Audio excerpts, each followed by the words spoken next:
If you told me 2 years ago that I'd be here sitting across from a stranger, confessing this story, I wouldn't have believed it, but here I am dying 61 years old, married for most of my life, and the choices I made last year still reverberate inside me like a silent storm. My husband John was always the dominant one, the planner, the one who took risks while I followed his lead, trusting him with everything. We've shared decades of our lives together, raised children, built a future that should have been stable. But what happens when stability becomes a cage? What happens when desire, real raw desire, starts whispering to you from a place you didn't even know existed? That's how it started, with a whisper with John, suggesting something so insane, so out of character that I laughed it off at first. I thought he was kidding, but he wasn't. I'll never forget that night. The dinner plates were cleared, wine glasses still half full on the table, and the conversation had drifted into that familiar territory, reminiscing about our grown children, about retirement, about the future. But John had been distant lately, less himself. I chalked it up to the natural ebb and flow of marriage. But that night he reached across the table, his voice low and almost conspiratorial. I want you with someone else, he said, his eyes steady on mine. The words were like a shot in the dark. For a long moment I thought I had misheard him, or that maybe this was some misguided attempt to rekindle our passion. But no, he was serious, dead serious. What do you mean? I whispered, already sensing the answer but needing him to say it. He took a sip of his wine, leaning back casually as though we were discussing the most normal thing in the world. I've been thinking about it. I want to see you with someone younger, much younger. It'll be exciting for both of us. My stomach twisted with a mixture of confusion, fear, and, though I wasn't ready to admit it, curiosity. John's words crackled in the air between us, charged with an electricity I hadn't felt in years. But what he suggested wasn't just about spicing up our marriage, it was about control, power, and stepping into something neither of us truly understood. The days after John's confession blurred into one another, filled with a kind of quiet tension that neither of us dared to name. He didn't bring it up again right away, and I certainly didn't. I couldn't even begin to process what he had suggested. My mind raced with questions, doubts, and unsettling flashes of images I didn't want to acknowledge. Could I really do it? Would I even want to? And most importantly, why did Jan want this? Was he testing me, or was he really craving something that I couldn't provide? Weeks passed and life carried on as usual, but the undercurrent of John's desire simmered just below the surface until one evening he mentioned it again, this time with less hesitation. I found someone, he said casually, flipping through a newspaper, as though this was the most normal conversation in the world. I froze. What? John looked up at me, his expression calm, calculated. Two young men, Terrell and Jamal, they're perfect. It felt like the room tilted, the ground shifting beneath my feet. I stared at him, words failing me. He wasn't just talking about one man, but two strangers. John must have seen the panic in my eyes, because he reached across the table, his hand covering mine. It's all set up. They know the situation. They're willing. The absurdity of it all made me laugh, an uneasy, bitter laugh that barely disguised my rising panic. You're serious? I asked, my voice shaking. John didn't flinch. Yes, it'll be good for us, Diane. Trust me, trust him. The words echoed in my mind. I had trusted John for most of my life, and now he was leading me into something I couldn't comprehend, something dangerous. But at the same time, there was a flicker of something else. Desire, the idea of being touched, desired by someone much younger, someone whose gaze wouldn't see a 61-year-old woman, but something more, something raw and primal. I wasn't ready to admit it out loud, but a part of me was curious, maybe even excited. The following weekend, John insisted we meet Terrell and Jamal at a hotel bar. It was a sleek, modern place in the heart of the city, far enough from home that we wouldn't risk running into anyone we knew. We arrived early, John calm and collected as always, while I felt like I was walking into a storm. My heart pounded in my chest, my hands clammy as I sat beside John in a quiet corner of the bar, sipping on a glass of wine that did nothing to settle my nerves. The entire scenario felt surreal. I wasn't sure what I was expecting, maybe that these men wouldn't show up, that this was some kind of elaborate fantasy that John had concocted. But then I saw them. Tyrell and Jamal walked in together, their presence commanding the room in a way that sent a shiver down my spine. They were young, far younger than anyone I had imagined being with, but there was something else about them, an energy, a confidence that made my pulse quicken. Tyrell, the older of the two, had a quiet intensity about him. He was tall, muscular, his dark skin glowing under the dim lights of the bar. Jamal, on the other hand, was more playful, his smile easy as he scanned the room, catching my eye. Almost immediately, John stood up, greeting them like old friends, his voice casual, like this was a business transaction, but all I could do was sit there frozen as the two young men approached Diane. John said, his voice pulling me back to the moment. This is Tyrell and Jamal. Tyrell extended his hand first, his grip firm but not overpowering. Nice to meet you, Diane, he said, his voice deep and smooth. Jamal followed us to you, his smile warm and disarming, looking even better than I imagined. He teased lightly, his eyes flickering with a mischievous glint. My heart raced and I forced a smile, my mind spinning with the reality of the situation. What the hell was I doing here? We sat together, the conversation flowing easily at first, small talk, introductions, light banter, but the undercurrent of tension was undeniable. I could feel John's eyes on me, watching my every move, waiting for my reaction, and then there was Tyrell and Jamal, their gaze lingering on me with a kind of hunger that both terrified and excited me. As the evening wore on, I found myself loosening up, the wine warming me from the inside out. Jamal was charming, his light-hearted jokes easing some of my tension, while Tyrell's quiet, steady press kept me grounded. But it wasn't just the conversation that was making me feel more at ease, it was the way they looked at me, really looked at me, not with pity or judgment, but with a desire I hadn't felt in years. It wasn't long before John suggested we head upstairs. My pulse quickened as we stood up, the reality of what was about to happen crashing over me like a wave. Tyrell and Jamal flanked me, their presence overwhelming, and I followed John to the elevator in a daze, my mind racing. What the hell was I about to do?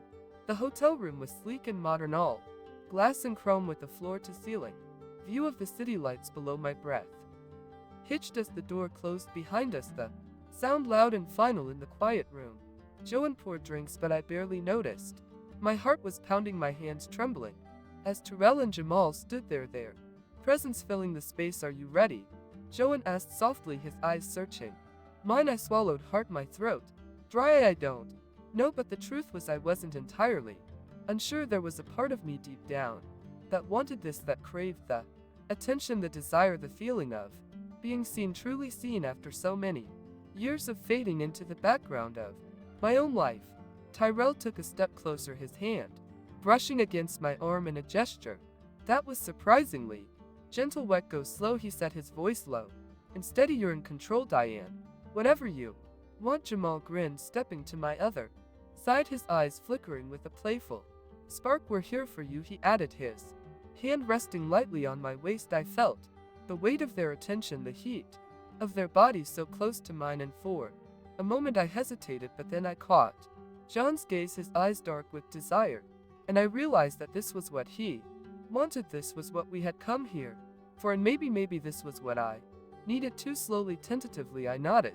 The moments that followed were a blur of sensation and emotion, the lines between fear and excitement meant blurring into something electric. Trell's hands were warm and steady, guiding me with a confidence that made me feel safe even as I stepped into the unknown. Jamal, on the other hand, was more eager, his touch light and playful, as he teased and tempted, drawing me deeper into the moment. John watched from the corner of the room, his eyes never leaving me as I let myself be enveloped by the intensity of Tyrell and Jamal's attention. It was overwhelming, intoxicating, and for the first time in years I felt alive, truly alive. Tyrell's lips brushed against my neck, his breath hot on my skin, while Jamal's hands roamed my body with a confidence that made my heart race. I could feel my body responding to them, my pulse quickening, my skin tingling with every touch. It was a rush, a flood of sensations that I hadn't felt in years, and I found myself giving and letting go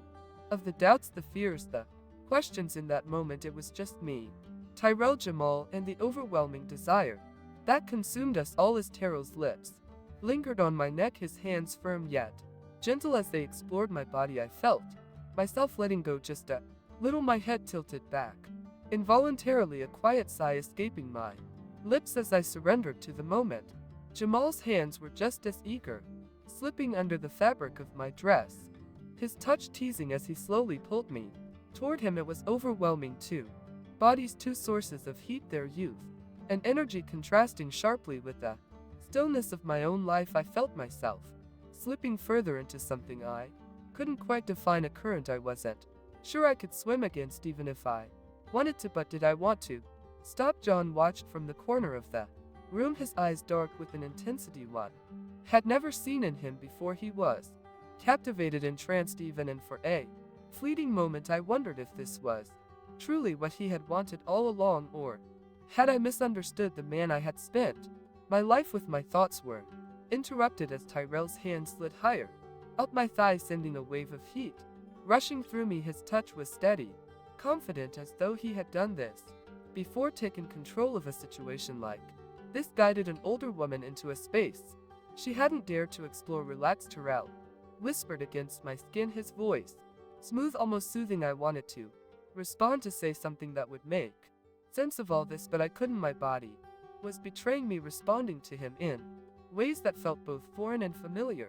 All at once it was as if my senses had been reawakened, stirred from a long, deep slumber, and now they were hungry for something I hadn't even realized I was missing. Jamal was gentler than Tyrell, his movements more playful as his hands brushed against my hips, pulling me closer to him. He grinned at me, his eyes twinkling with a kind of youthful mischief that made my stomach twist with both excitement and nerves. His lips grazed my ear as he whispered, "You're doing great." A laugh escaped me, nervous, shaky, but it broke some of the tension that had been building inside me. I hadn't expected this, the gentle encouragement, the quiet seduction. I had expected something rougher, more aggressive, but instead Tyrell and Jamal seemed to be in sync with my own hesitations, guiding me through each moment with patience. The night stretched on, each moment bleeding into the next as the three of us moved together in a rhythm I hadn't known. My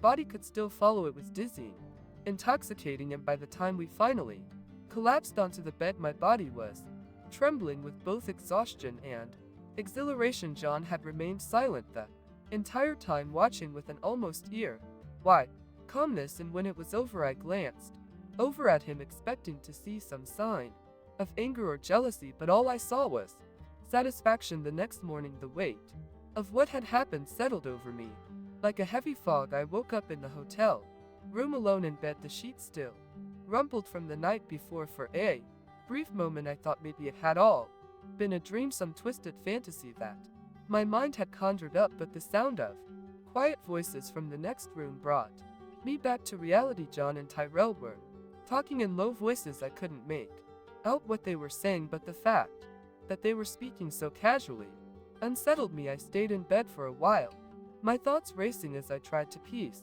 together how I felt about what had happened. Part of me was still reeling from the intensity of the night before, the overwhelming sensations, the rush of excitement, and yes, even the pleasure, but another part of me was deeply conflicted. Was this really what I wanted, or had I simply gone along with John's desires because it was easier than facing the truth about where our marriage was heading? Finally, I gathered the courage to get out of bed and join them. When I stepped into the other room, John turned to me, his face calm and unreadable. Tyrell stood beside him, his hands tucked into his pockets, his eyes flicking toward me with a quiet intensity. Morning, John set his tone far too casual for my liking. Tyrell and Jamal are heading out. Jamal appeared from the bathroom, flashing me a bright smile. Hope you had a good time, he said, his voice filled with that same playful energy from the night before. I nodded, unable to find the words to respond. My mind was still spinning, and all I could do was watch as the two young men said their goodbyes. Jamal gave me a quick lingering hug while Tyrell simply nodded, his eyes lingering on mine for a moment longer than necessary, and then they were gone. The door clicked shut and the room felt oppressively quiet. John turned to me, his eyes scanning my face for a reaction. "How do you feel?" he asked, his voice soft but probing. I swallowed hard, struggling to Put my emotions into words I don't. No, I admitted I don't know how I feel. Joan nodded, his expression thoughtful. That's okay, he said. It was a lot, I understand, but did he really understand what this had done to me? Because in that moment I wasn't sure I even understood it myself. Part of me was still trying to make sense of how I had allowed myself to go through with it, how I had crossed that line so easily, so willingly. I stared at John, waiting for him to say something more, something that would give me a clue as to how he felt, but he didn't. Instead, he reached for his phone, scrolling through messages, as though everything was perfectly normal. And that's when it hit me. This wasn't just about one night. This was about something deeper, something John had been searching for that had nothing to do with me. The days that followed were a strange blur of routine and emotional detachment. John and I returned to our lives, slipping back into our familiar rhythms as though nothing had happened, but there was a tension between us, a quiet tension that neither of us acknowledged. JN seemed almost lighter, as though a weight had been lifted from him. He was more attentive, more engaged, but there was also a new distance between us.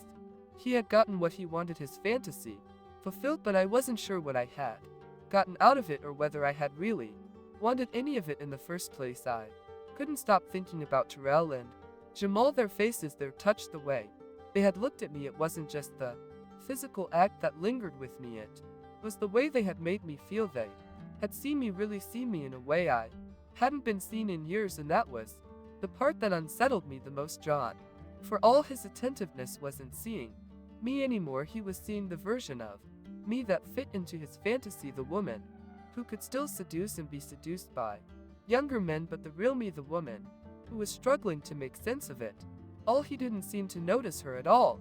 One evening, about a week after that night, John came home late, his mood unusually buoyant. He poured himself a glass of whiskey and sat down across from me at the dining table, his eyes bright with excitement. I've been thinking, he said, swirling the amber liquid in his glass. Maybe we should do it again. My stomach twisted, a cold knot of anxiety forming in my chest. What do you mean? I asked, my voice trembling slightly. Terrell and Jamal, John said, as though it were the most obvious thing in the world, or maybe someone else. This time there are plenty of options. I stared at him, my heart pounding in my chest. John, the first, don't think. Come on, Diane. He interrupted, his tone suddenly sharper. Don't tell me you didn't enjoy it. I saw the way you reacted. You were alive, more alive than you've been in years. I flinched at his words, the sharp edge of his tone cutting through me. It's not that simple, I said quietly, my hands trembling slightly as I gripped the edge of the table. John leaned forward, his eyes darkening with intensity. It is that simple. You want it.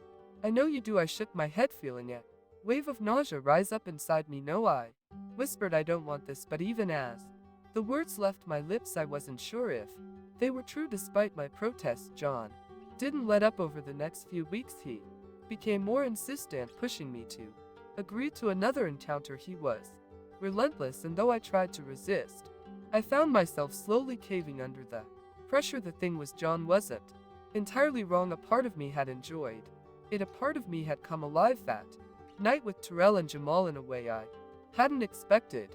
But it wasn't the raw desire that I was craving now. It was the feeling of being truly seen, the attention, the energy, the focus that the young men had given me. It had stirred something deep inside, something long dormant. But did that justify doing it again? John's persistence only made things worse. He wasn't just asking me to relive that night. He was pressuring me into something that no longer felt like my choice. He was so focused on what he wanted that he couldn't see what it was doing to me. Finally, after weeks of tension, I caved. I agreed to meet Tyrell and Jamal again, if only to quiet the growing pressure inside the house. But this time something felt different. The excitement I had felt before was replaced with a gnawing sense of dread and unease that I couldn't shake. The night of the second encounter arrived red far too quickly. John had booked a different hotel, this time one even more upscale than before, with sleek modern decor and floor-to-ceiling windows overlooking the city. It felt cold and personal, like a stage set for something I wasn't sure I wanted to play out. Tyrell and Jamal were already waiting for us in the lobby when we arrived, both of them dressed sharp, their youthful confidence on full display. They greeted JN with casual familiarity, but when they looked at me I could sense the shift in their energy. This time it wasn't the same playful excitement from before. This time it felt transactional. We exchanged pleasantries as we made our way to the elevator, but my mind was miles away, spinning with doubts and questions. I tried to tell myself that it would be like the first time, that once things started I would find myself slipping back into that place of desire and surrender, but deep down I knew this was different. When we reached the room, JN poured drinks again, making small talk with Terrell and Jamal as though this was a normal social outing, but I could feel the weight of the moment pressing down on me. My body was tense, my mind racing, as I watched the three of them, feeling more like an outsider than a participe.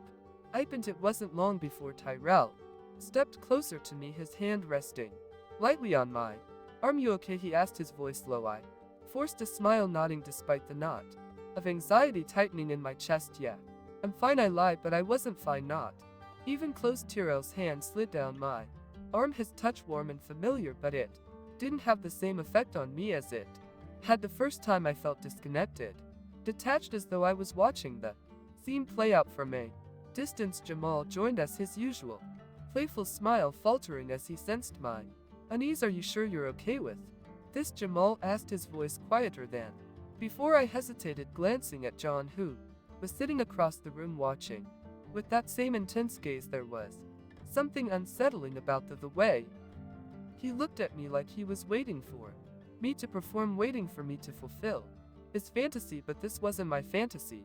It was his. I don't know, I finally admitted, my voice trembling. John's expression hardened, his eyes narrowing slightly. Diane, we talked about this, he said, his voice sharp with impatience. You said you were fine. I swallowed hard, feeling the pressure of his words settle over me like a weight. I had said I was fine, I had agreed to this, but now, standing here in the cold, sterile hotel room, I realized that I wasn't fine at all. I don't think I can do this, I whispered, my voice barely audible. Terrell and Jamal exchanged a quick glance, both of them stepping back slightly, giving me space, but John remained where he was, his expression unreadable. What do you mean you can't do this? John asked, his tone laced with frustration. I mean, I don't want to, I said, my voice growing stronger. Not like this. For a long moment there was silence. The tension in the room was thick, suffocating, as John stared at me, his jaw clenched. You said you were fine, he repeated, his voice low and dangerous. You said you wanted this. I thought I did, I replied, my heart pounding in my chest. But I don't, not anymore. John stood up, his eyes flashing with anger. You can't just change your mind, Diane. We're here. We've already started. I flinched at his words, the harshness of his tone cutting through me like a blade. I had never seen him like this, so cold, so indifferent to my feelings. It was as though the man I had married had disappeared, replaced by someone I barely recognized. I'm sorry, I whispered, my voice cracking with emotion, but I can't. Tyrell cleared his throat, stepping forward. Hey man, if she's not comfortable, we should call it off. Jamal nodded in agreement, his expression serious. Yeah, it's cool, we don't have to do this. But John wasn't having it. His eyes were fixed on me, his face twisted with a mixture of anger and disbelief. You're embarrassing me, he hissed, his voice low and venomous. After everything I've done for you, you're going to back out now? His words hit me like a slap in the face, and for a moment I was too stunned to respond. How had we gotten here? How had our marriage devolved into this twisted power struggle where my feelings didn't matter anymore? Terrell and Jamal both shifted uncomfortably, clearly wanting to leave but unsure of how to navigate the tension in the room. I wanted to tell them to go, that they didn't need to be a part of this, but the words wouldn't come. Finally, after what felt like an eternity, John turned on his heel and stormed out of the room, slamming the door behind him. The sound echoed in the silence, leaving a heavy, oppressive stillness in its wake. I stood there, my body trembling, my mind spinning with the weight of everything that had just happened. Terrell and Jamal exchanged another glance before Jamal stepped forward, his expression softening. You okay? He asked gently. I nodded, though I wasn't sure if I was telling the truth. I'm sorry, I whispered. I didn't mean to waste your time. Terrell shook his head, his voice calm and steady. Don't apologize, you don't have to do anything you don't want To Jamal nodded in agreement, his voice just as gentle. We're cool, don't worry about it. For a moment I was overwhelmed by their kindness. Their understanding it was such a stark contrast to John's anger, and it made me realize just how far things had gone wrong between us. After Terrell and Jamal left, I sat down on the edge of the bed, the reality of the situation crashing down on me. I felt broken, not just by what had happened tonight, but by everything that had led to this moment. The years of slowly drifting apart, the unspoken resentments, the way John had manipulated me into something I wasn't ready for. I didn't know how to fix it or if it could be fixed. When I returned home the next morning, Joan was waiting for me. His face was tight with anger, his eyes cold as he watched me walk through the door. There was no warmth, no welcome, just a simmering resentment that hung in the air like a dark cloud. We need to talk, he said, his voice clipped and impatient. I nodded, my stomach twisting with dread. I knew this conversation was coming, and I knew it wouldn't be easy, but I couldn't avoid it any longer. We sat down at the dining table, the silence between us heavy and uncomfortable. John was the first to speak, his voice low and seething with frustration. You embarrassed me last night, he said, his eyes narrowing as he stared at me. You made me look like a fool in front of them. I didn't mean to, I replied quietly, my voice trembling. But I told you I wasn't comfortable. I told you I couldn't do it. John scoffed, shaking his head in disbelief. You said you wanted it, you agreed, and then at the last minute you changed your mind. Do you have any idea how that makes me feel? I flinched at his words, the sharpness of his tone cutting through me. I'm sorry, I whispered, but I wasn't ready. I thought I could do it, but when the moment came I just couldn't. John slammed his hand down on the table, making me jump. You're being selfish, Diane. All I've ever done is try to give you what you want, and the one time I ask for something you can't even do that for me. His words stung, the accusation of selfishness twisting inside me like a knife, but I couldn't stay silent anymore. I couldn't let him make me feel guilty for something I hadn't even wanted in the first place. This isn't about me, I said, my voice shaking but growing stronger. This is about you. You wanted this, you pushed me into this, and now you're mad because I didn't go through with it. John's eyes flashed with anger, but he didn't respond. For the first time I saw the cracks in his facade, the vulnerability beneath the surface, but instead of softening he hardened. You're ungrateful, he spat, his voice venomous. After everything I've done for you, this is how you repay me. I stared at him, my heart pounding in my chest. The man sitting across from me wasn't the JN I had known for decades. He wasn't the man I had built a life with, raised children with, shared my deepest fears and hopes with. This man was a stranger, someone consumed by his own desires, his own needs, with no regard for mine. I'm done, I said softly, the words slipping out before I could stop them. John blinked, the anger on his face replaced by confusion. What do you mean? You're done? I can't do this anymore. More, I said, my voice breaking. I can't keep pretending that this is okay, that we're okay because we're not. For a long moment JN didn't respond. He just stared at me, his face unreadable.